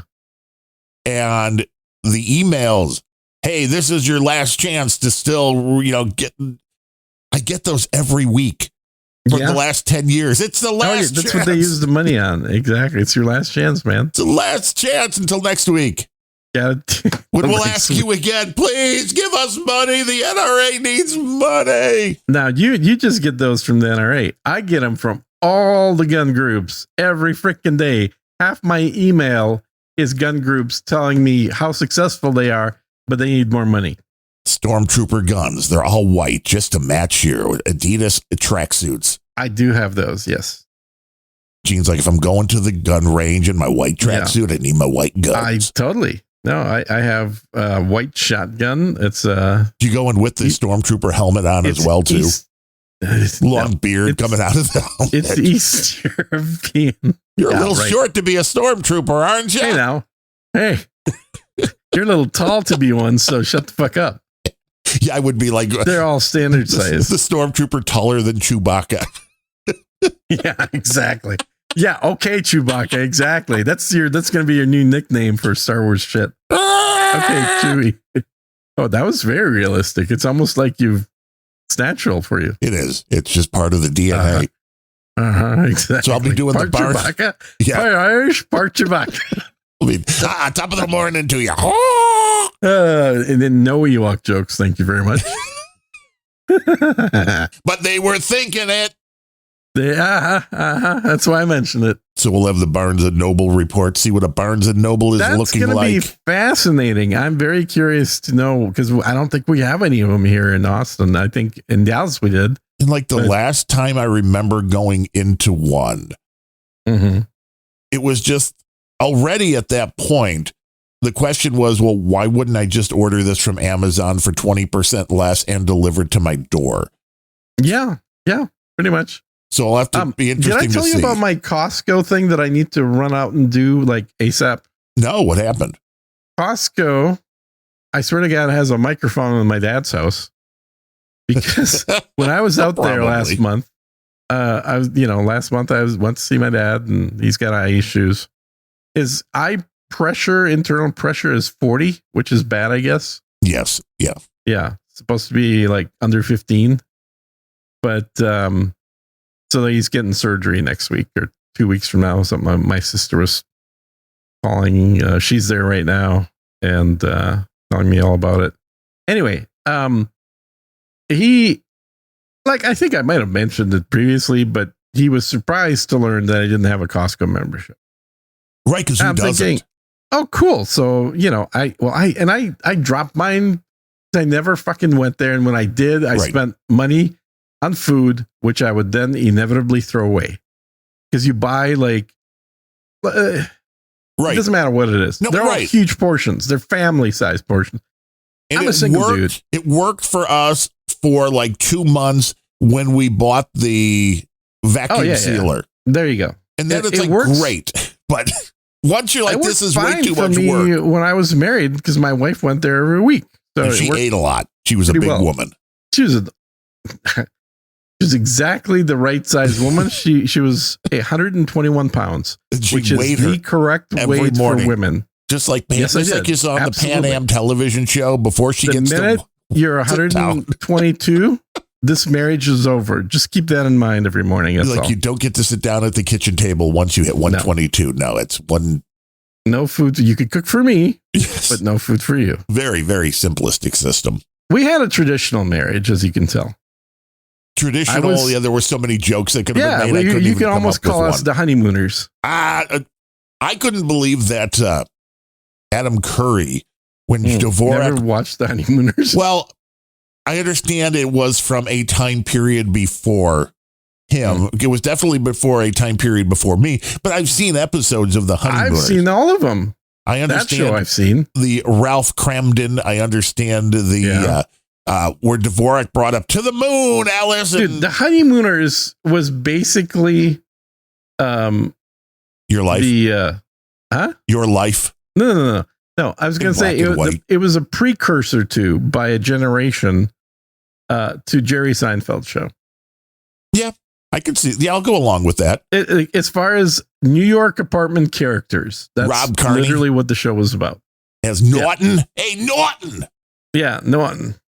Now, the other show that it was an exact duplicate of was the Flintstones. Yeah, true. Literally this exact same dynamics, the same brutish activity. Guy. Let's go bowling, Barney. Big talk, yeah. Got a goofy sidekick. Little short, goofy sidekick. Fat dude is the main guy with a hot wife. Art Carney was hilarious. True. Yeah, why do you keep talking about Carney? I mean, he was funny, man. Not who the show? Well, he's a sidekick. He's not. Well, I was just trying to give people like you, and dude named Ben a little more. Let's just, realize what it's all about. So, Dvorak brought up the to the moon, Alice, and Adam's like, what does that mean? How much he loves her? Like to the moon? Oh my God. That's exactly what it means. God bless his heart, man. That's like Dvorak's like, no, he was always to the moon, Alice. To the moon. Yeah, you can't make that. You can't. Wife beating is way less funny in television today. I don't understand. I don't understand why. It's always been. I just got a text from my ex-wife. In fact, she must. Her ears must have been burning because she's listening live now. Like, what? What do you mean, wife beating? She's like, I got that little thing from my browser. I'll tell you that one time I gave her a black eye. At some point, I'll have to tell that story. Nobody ever believes it was an accident. nobody could believe that I would give my wife a black eye. I know. I'm so much more careful than that. Black guy or black eye? I'm really black eye peas. Yes, I see. I understand. Mm-hmm. I understand. Thanks. Give her a black guy. That would be a whole different kind of conversation. Yeah. Kevin Seifert, thanks for your $5 monthly. And Mark Kodra, the one, the only. Oh my God, we're like flustered with money. $3.33 I'll every expect show. my 33 cents soon. Mark comes in, yeah. I mean, well, the boob donation pushes that up, but that does. Usually, that is true. Hey, whatever happened to that Australian dude? I don't know. Dale from Down Under. We haven't heard from him. We're not looking for money. Just hopefully hope he's okay. alive. Let us know that you're alive by sending $100. You don't have to send the $100, but you can just let us know you're alive. Let us know you're alive anyway, which is easy to do with a $100 bill. You're like, every time we find somebody that actually listens to the show, we're like, we want to know more about you. Because well, I mean, the fact that we had a guy in Australia that enjoyed the show that much. And the UK. Nobody in the United States likes this show, but everybody outside of the United States is like, Unrelenting. Everybody in the U.S. lives our lives, okay? True. So there's nothing here. There's nothing new or funny to learn. But in the U.K., it's almost like watching a Britcom. And there were some great Britcoms. The other way around. Oh, I loved Britcoms, dude. You know what I got to rewatch? Coupling. Okay, Coupling was awesome. Jeff was the guy's name, right? He was Jeff. Yeah. Fucking Jeff. Oh, she wants to do this, did she? Oh, it has some great characters on there. I think Coupling. That was Moffat did that one, I believe. He was the writer on that show. It was an excellent show. I thought that it was a good commentary on all kinds of things. Did you find the blonde actress to be hot? I always went back and forth whether she was just British hot. Wow. Okay, Scott, thanks for all the donations in the past. It's over now, I guess. I always liked Gina Bellman. I was always a big fan of Gina. You're thinking of Sarah, right? Yeah. The main girl. She's more cute than hot, I would say, but hot is about attitude, and this is where I think Gina Bellman got to play a much more fun character. It was a very well done show. If you've never seen Coupling, you should definitely. But here, I just want to put a warning out there. Yeah, there was an American version put out, and it sucked. Oh no, it sucked. Yeah, don't watch the American version. It was horrible. Like, how did you look at this show and go, oh no, here's the American one. American versions usually suck. The Office is a notable exception, although I really liked the British Office. Yes. And I thought they were going to fuck it up when they did it in America, but they didn't. But I go way further back than these shows with British comedy. Doctor Who? British television. Yeah, Doctor Who, absolutely. But like To the Manor Born, I used to watch that. I've never seen that. Yeah, it was in the 70s. Fry and Laurie? Yeah. Laurie and Fry, they had their variety show when they were both skinny. And taller. They were both taller back then. It's amazing how that works. But again, before that time period, one of my favorite shows that I'm still amazed that I got the humor in it when I first watched it was the Fall and Rise of Reginald Perrin. And it is a show nobody in the United States ever watched, except for me. You might be correct about that. I'm pretty sure I'm correct about this, but it was an amazingly intelligent show. It was a show about a middle-aged man. Now, keep in mind, I'm watching this as a teenager. About a middle-aged British man who works as a middle manager in a British ice cream company, a dessert company. And he is bored of his life. He's bored out of his mind, hates his job, hates his life. He doesn't, he's okay with his wife, but he's also like mentally undressing his secretary. Well, aren't that what secretaries for, really? I know, man. Yeah, those were the days. And of course, she's totally into it because back then, secretaries were into that kind of sort of thing. Yeah, what happened? and he's got total kiss up employees and stuff. And he's just so tired of the predictability of the whole thing that he decides to fake his own death. And then he ends up, working in disguise and pretending to be somebody else. And then he's curious about how they're doing back home. And then he realizes that his wife is not as unhappy as he would like her to be. And it looks like she's getting into a romantic relationship with his friend. And so he decides that he's going to reveal himself and come back and does that. And eventually ends up going to a variant of basically his old life. And he's miserable once again. And this he decides all happens, kids, in 21 half-hour episodes over 4 years. Yes. British television is wonderful. I mean, that's 5 episodes a year that are half-hour. What the hell is going on?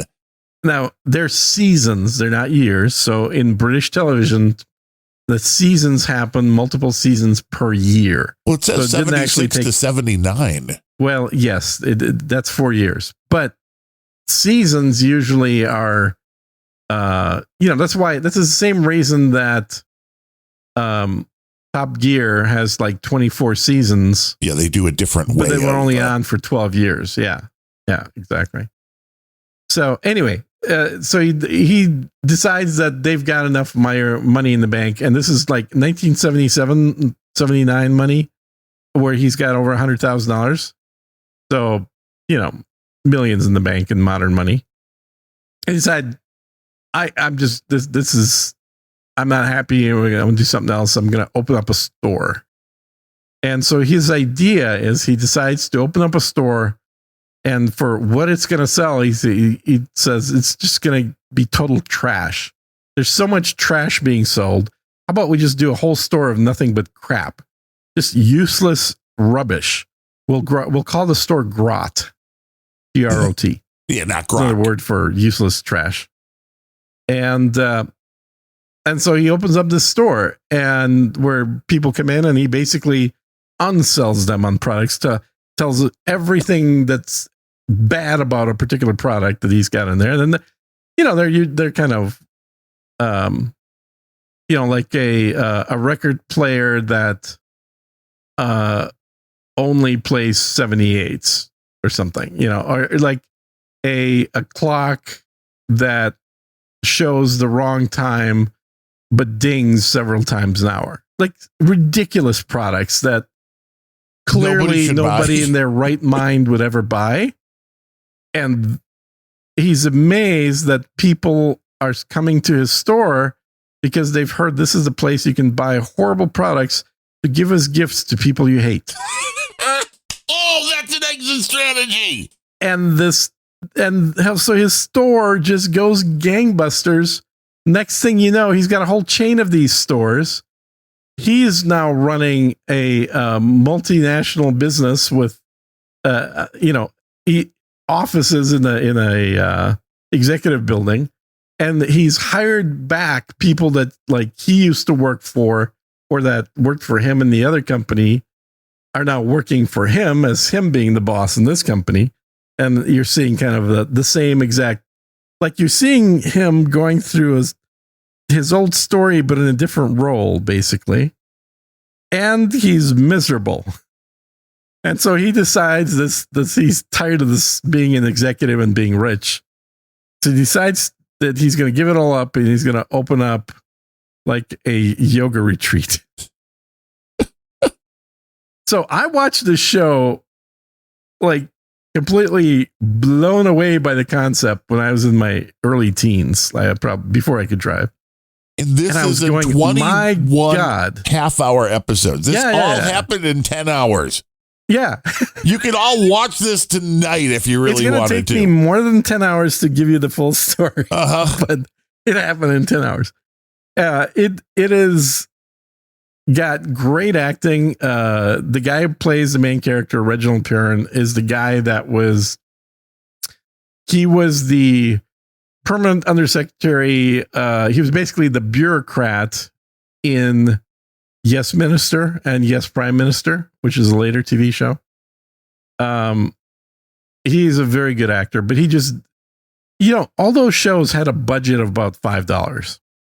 They had no money that they were making these shows on, but they were so well written and so well acted that even today, I rewatch that show on YouTube. You could do it for free on YouTube right now. Oh, every episode is everybody just clicked off. Yeah, exactly. Like we're done with Unrelenting. We're going to watch the other show. It is really good. It's very dated looking from the 1970s, but the writing holds up, and that's the thing that's missing in most American television is the writing is horseshit. Now, I'm just curious why there is no businesshorriblegifts.com that will let you. I know. Well, we kind of had that with Spencer's, right? Well, they were cheesy gifts, but I mean something where you're like, this is intentionally to edible get somebody underwear. Right.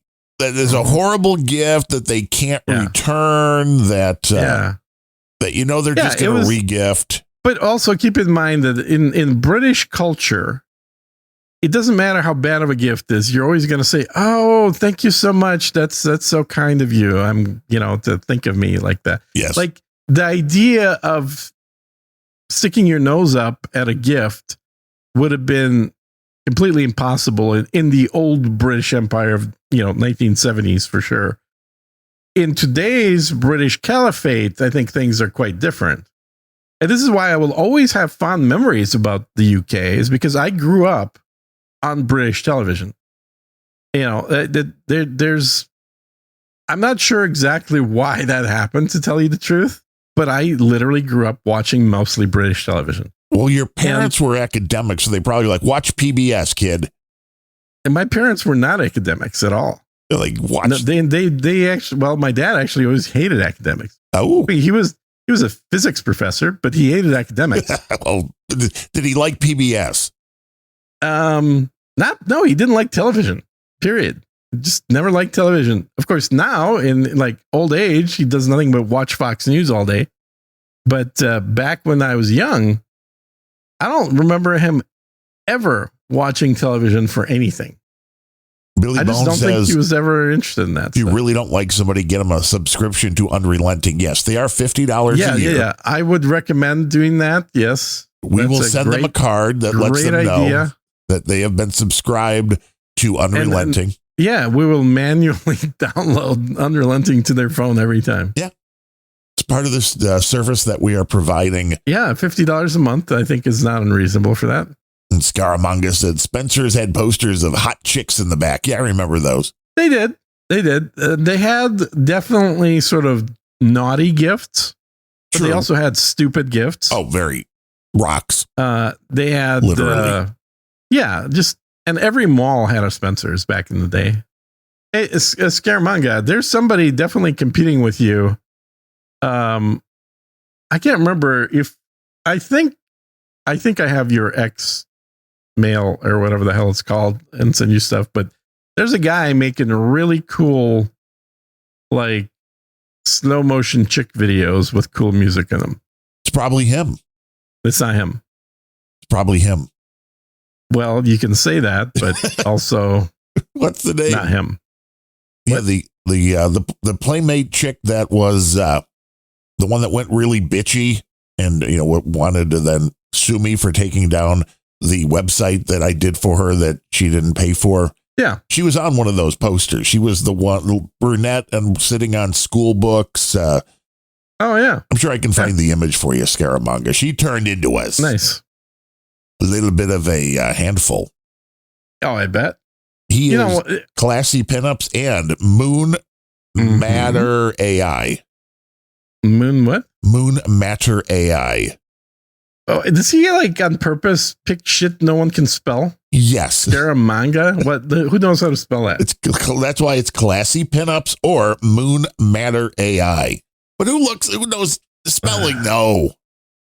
A quick tip from this show to everybody listening out there, and you know who you are.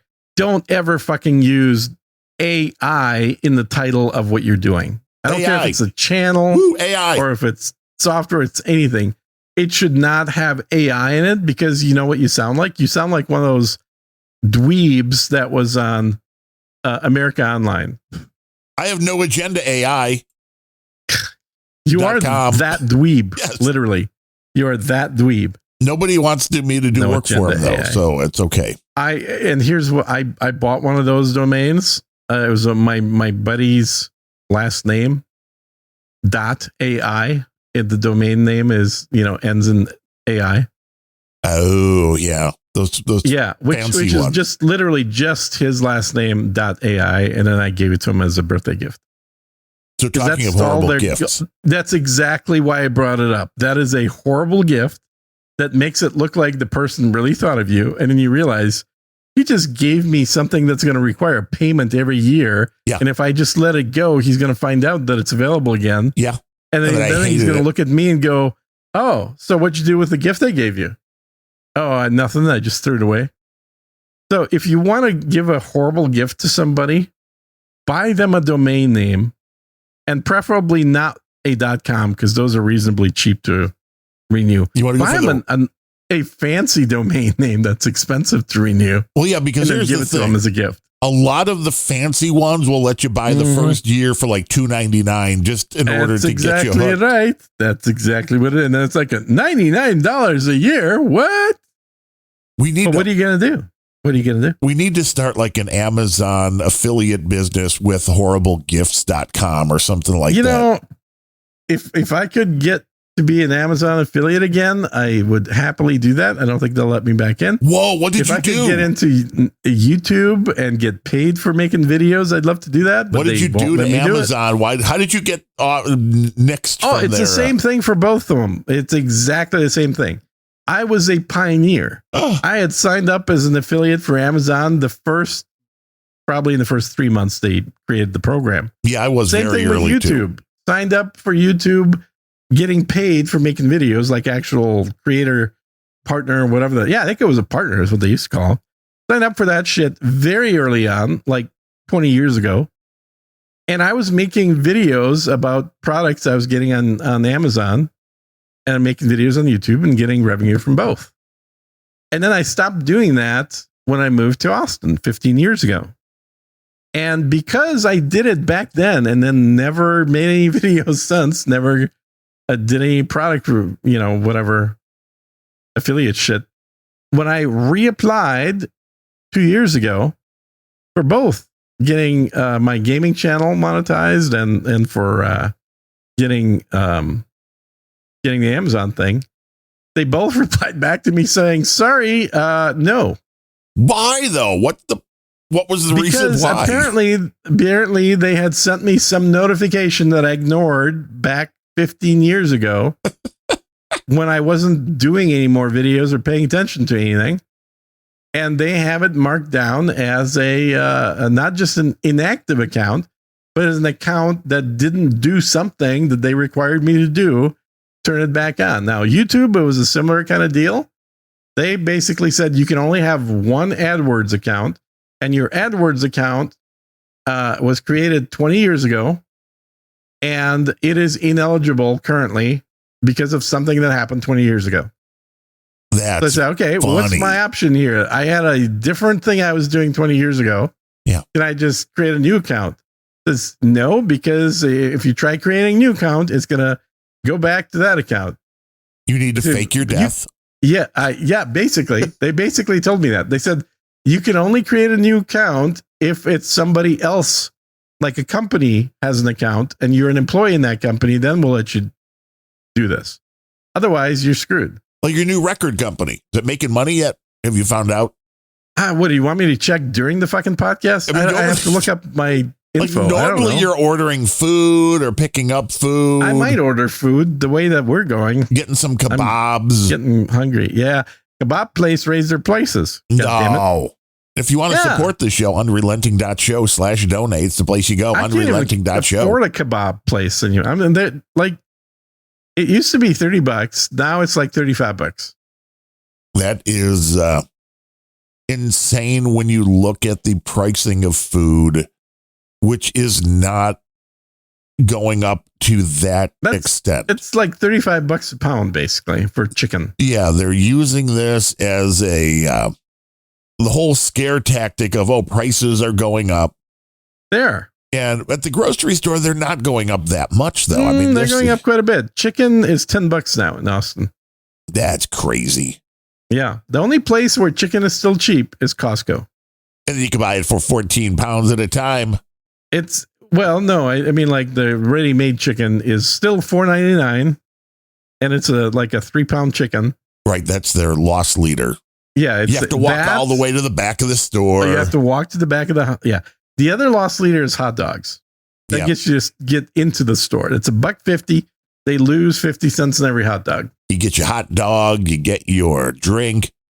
Yeah. And the last time I was there, the chicken bake back when I used to be a member. Yes. The chicken bakes were the thing.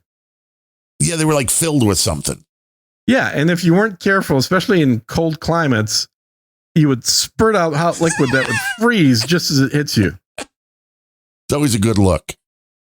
It's a great look when you're walking around with like frozen, dribbled liquid on your chin. Yeah. While you're walking through Costco eating your chicken bake. Uh-huh. Yeah. But with the hot dogs, they used to have, I don't know, do they still have, it used to be hot dog or Polish. I don't know about Polish. That Ours used to have the thing. Yeah, though it could be. It could have just been that was an alternate here. But they always had cups of sauerkraut. I don't know if they still do. What's the Chicago name for a hot dog? Polish. Then they're different things. But then you could ask for sauerkraut, and they would give you like the little plastic thing. Yeah, they got the kraut. Because you gotta have the kraut on the dog or the Polish. I don't like. No, I like relish in my hot dogs. I do mustard and kraut. I do no mustard. I do relish and ketchup. No, ketchup, no, wrong. You must leave Chicago. You put ketchup on your hot dog. That's what you do. You put ketchup on hot dogs. Shame. That's no. The closest you can get on a Chicago dog, on an official Chicago dog, they do put sliced tomato. That's as close as you get to ketchup. Sliced tomato. Oh my God. Like on a worst, what do you call them? A worst, what do you call those things? The bratwurst? Bratwurst. There you go. On a bratwurst, I would put mustard. But on a hot dog, you put ketchup. They stopped making the Polish, says Billy Bones. Those bastards. They probably cost more than the hot dogs. They may. I mean, and then the ice cream swirl was always good back in the day. I never liked it. I always thought it was pretty crap. I thought it was decent here. Maybe we use better ice cream. Not real ice cream. Only Haagen-Dazs real ice cream. Well, this is true. Coffee Haagen-Dazs just sitting in my fridge, waiting for me. Have in mine is the medium size, so not the really little one. Comes with a single use insulin. Spoon. Right. Those I've got a few of the coffee. I have the next size insulin. Right. It's just the same. It's you can shoot up the insulin. You eat some ice cream. It's fine. That's literally it right there. It's like I've got that the insulin feels great. Quick, I have 15 minutes to eat ice cream. I have the coffee with brownie in it from Haagen-Dazs. I have to try it. Brownie. Yeah. I have not tried that. I've seen chocolate with brownie. I've never seen coffee with brownie. Yeah, I think this is coffee with brownie bits. You should double check and let me know. Yeah, if it's a special flavor, definitely let me know because I have not seen that for sale. Gene will be like, I'm going to go scouring. You got to find the good I'm going to have my ice cream guy get in touch with me. Well, yeah, you got to ship those in the special frozen packaging. They do, actually. From you can get ice cream from all over. Do you know how Amazon ships their ice cream to me? I didn't know you could order from Amazon. Now, is it Amazon or is it like Whole Foods or is it like their fresh store? It's Amazon 1 hour delivery. So it must be like from a fresh store. So they ship it to you in a foil lined paper bag with frozen bottles of water. Like, those 16.8 ounce bottles. They freeze those and just throw them in? They freeze them and put them in, which is a brilliant idea because normally if you were to get like frozen goop, like you'd have to chuck it in the trash for one time. Yeah.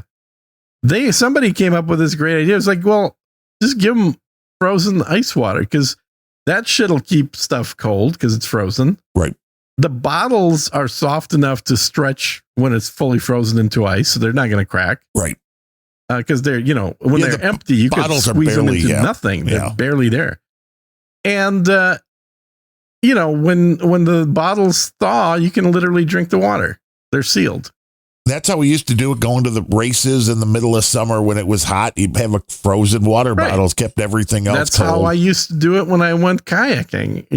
I'd freeze a gallon jug of water, and then that jug of water would provide ice cold water for me for a full day as it slowly melted. And it is coffee chocolate. It is. Damn. Yeah, okay, I gotta look this up now.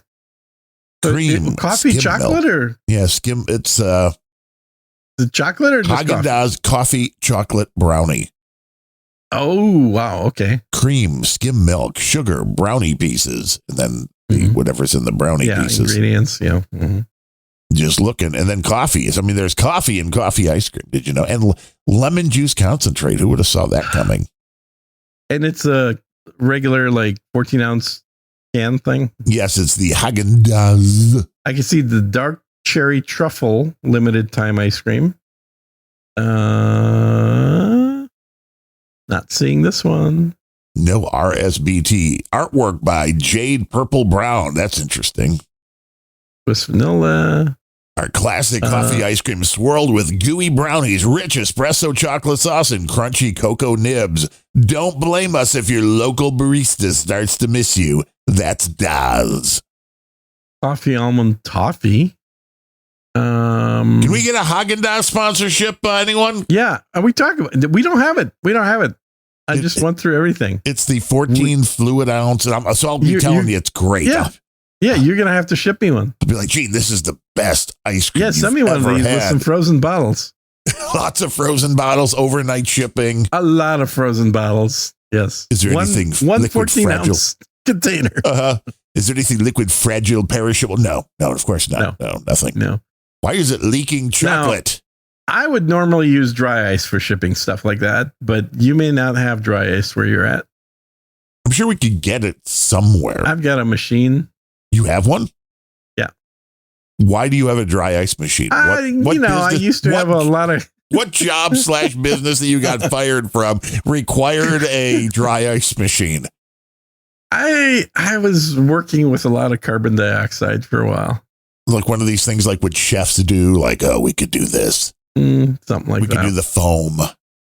Yeah. Gene was shipping body parts. It's currently sitting collecting dust next to my centrifuge. Does it still work? That's the other question, I guess. That's a good question. Yeah. Good question. Yes, with Gene, you always put job in quotes or air quotes. Bones.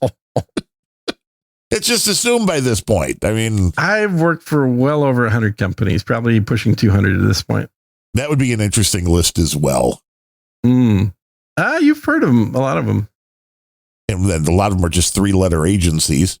Well, I can't talk about certain jobs, but I can talk about most of the companies I work for. I work for KGB. I still want to know if we're going to be music, big time money makers when AI music is going to take over everything. Because here's the other thing. You're noticing even artists that I don't think are AI because they're released from major labels. Not that major labels are. Oh, they're on board with it. Are you kidding? All of a sudden, as long as there's some human somewhere that they can call it not AI, that's all they care about. Everything else is just tools. Which is what I've been saying. It's just a fucking tool. Right. Well, all the pop females sound like Taylor Swift now. Shocker. I know, Shocker, right? Man. It's like it's just interesting when you see the what is And one thing I forgot to mention, but I actually let your favorite guy, CSB.ai or whatever his name is. Oh, he did donate too. He just wanted me not to mention it, though. He just wanted me to put his link. Don't mention his donation. Yeah. Because I told him not to donate because he was too upset that I belittled. Like, fuck you and don't donate because I don't want to get donations from somebody that hates me. And that's what happened over on, you didn't see it because it was over on the Fetty, but that's what I told him because he kept going on like, you were belittling my, I'm like, no, I made a joke that I wouldn't recommend my kids subscribe to your AI channel. It was a joke. But you meant it. But it was a joke. But I mean, I don't have kids. Well, but that's why it's true. And his AI channel is actually better than a lot of things. What I let him know is that YouTube is in the process of demonetizing every single AI channel. They've made a company-wide decision that AI created content is not, it'll be allowed. There's nothing, they're not going to kick you off, but it will not be eligible for monetization. But define what is AI and what isn't, because I've seen a couple of things and I still don't understand. Content that is created with artificial intelligence that they've identified as being content created with artificial intelligence. That's the category. But I think there are caveats in there. No, because big channels are bitching about it right now. Big channels that have used and been very open about their use of AI in a very creative fashion, like making half-hour-long videos using AI as a tool, have now gotten demonetized. And then they're no longer eligible for any monetization moving forward. And a lot of them are starting to bitch about it. Now, it's going to take them a while because they have literally over 1 million channels on there to go through and do that. But I let them know, before you get too caught up in this whole, like, I'm going to be making money with my AI channel on YouTube, probably no. Now, you can still make money by doing human demo videos of how to use AI tools. You just won't be eligible to make money off the product of those AI tools. Well, Grok says it can still be monetized, but must meet strict requirements for originality. Not allowed pure AI generated slideshows, bulk uploaded template videos, unedited AI narration over stock footage with no unique commentary. Yeah, Grok doesn't know that. It's making shit up because, as usual, YouTube is extremely general and imprecise with anything that has to do with monetization. They want to make sure you understand that it is up to them for any reason to not monetize you if they so choose. There's no like. But this is saying you can use it for your voiceover. They're not going to hit you for your voiceover. If it's a script that they don't deem as AI written, you can have an AI read the content. No. Channels that have AI read content are being demonetized right now. Yeah. Where is the rule? Where is the link? Let me know. The rule is in the fine print. If you actually go and look at it, you will see that that monetization is at their sole discretion and there are no set of requirements. It is purely their decision to make, so they can modify it anytime they want to.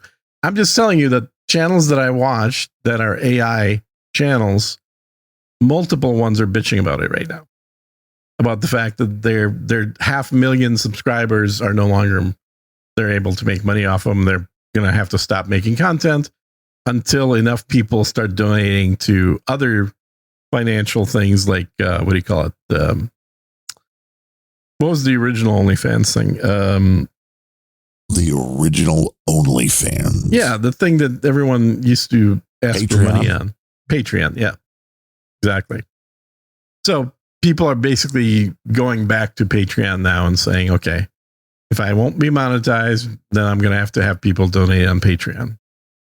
That's interesting. They'll be like, oh, we're going to split back. Split back? Split back to a different place rather than YouTube. But I still don't buy the whole total thing. I think you get a lot of crap from people that are just scaremongering, like, oh no, they're going to take away my channel. Well, they did take away their channel. I mean, that's kind of the point. But they told you from their channel, so it makes it very interesting. Well, dude, what did I just say? You can still put all your shit up on YouTube. You just won't get a paycheck from YouTube. So people are bitching about no longer getting a paycheck from YouTube. Now, if you have 1,000 subscribers, you don't care because your paycheck is tiny anyway. So it's not going to affect anybody that's a small channel. Because what you get, if anything, is inconsequential. The people that are bitching about it are people that are used to seeing checks for $5,000 or $10,000 or $50,000 from YouTube. And that's no longer going to be the case. And I think that they probably will at some point do manual review and remonetization. But their current stance is that AI content is not monetizable. And there's another reason to do it for them, aside from the obvious one. And the second reason is that they don't want to be the company that ends up being in the lawsuit that settles the matter. Yeah, I don't think they care. They just want to make money. They don't want, Getty Images, who now has a bunch of video content and other shit, saying this AI used content from us and you guys were paying for it. Now you owe us the money.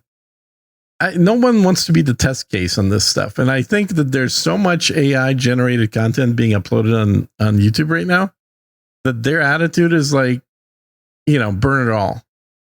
Burn it all down. Out with bathwater. Yeah, it's going to be insane to watch because I don't think most of these can really tell as the text-to-speech models and things get better. It's going to be... You got to remember, the way this works is very... somebody who doesn't use AI voiceover is an AI voiceover and they're demonetized. Yes, and they'll get demonetized, absolutely, and they're going to need to prove that they're not AI. All it takes is very easy. It's something I do on a daily basis. Mark a channel on YouTube and report it as being AI. I report at least a channel a day. Are they actually AI or just randomly? It doesn't matter. I just don't like them. The point is, all it takes is one of those reports that kicks off an automated process that goes through a bunch of checks. And if those checks substantiate the claim that it's an AI channel, which, let's face it, most channels are going to look like they're AI channels. Unless it's literally a guy sitting and playing a video game. Then it's not AI, obviously. But if it's a most girl? Other channels, all girls are AI. All girls are AI. It's unrelenting. It's unrelenting.